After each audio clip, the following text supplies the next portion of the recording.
Les gendarmes de Bruyères sont rapidement sur place. Avec l'aide des pompiers, ils organisent des recherches dans la vallée. Vers les 19h, 19h30, on n'avait rien trouvé. Donc, la gendarmerie était prête presque à arrêter les recherches, puisque rechercher quoi, où? Et c'est là que j'ai pris l'initiative d'envoyer donc 3 sapeurs-pompiers sur Docelles. La commune voisine de Docelles se trouve à 6 km en aval. Au centre du village, les pompiers croient avoir repéré quelque chose contre un barrage. Il faisait nuit, hein, donc avec une lampe depuis le pont Belay, ça fait à peu près une 50aine de mètres. Ils ont vu, me disant, une forme.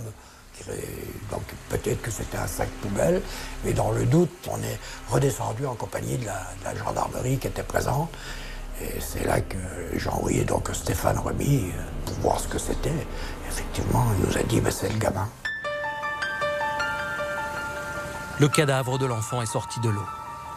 Présent sur les lieux, un photographe du journal local saisit cet instant terrible. Le bonnet de l'enfant est rabattu sur son visage. On aperçoit une cordelette qui passe autour de son cou et lui entrave les chevilles et les poignets. On était un petit peu, tous les pompiers, un petit peu secoués, quoi. Il n'y a pas de mots. Pour qualifier le geste, là, il n'y a pas de mots. S'en prendre à un gamin de 4 ans. Le corps de Grégory est transporté dans l'ancien local des pompiers qui se trouve à une vingtaine de mètres. Le docteur Petit réalise le premier examen du corps. Il est mis sur une table avec la couverture et donc là je m'installe pour l'examiner. Il est flasque, il n'est pas rigide, hein, on n'a pas encore de rigidité cadavérique.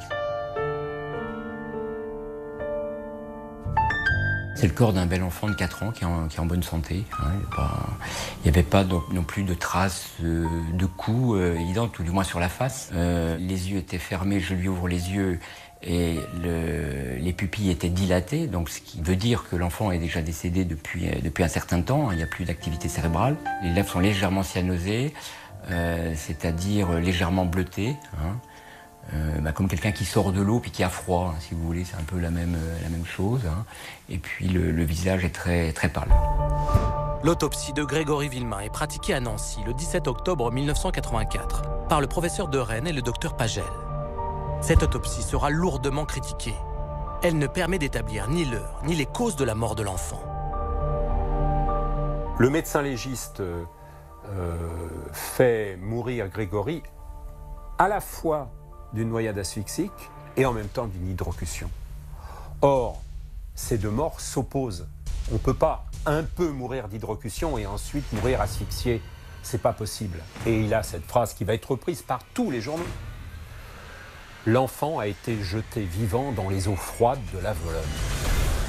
Excuse, mais quand on est un scientifique, on ne fait pas de littérature, on répond à des choses précises.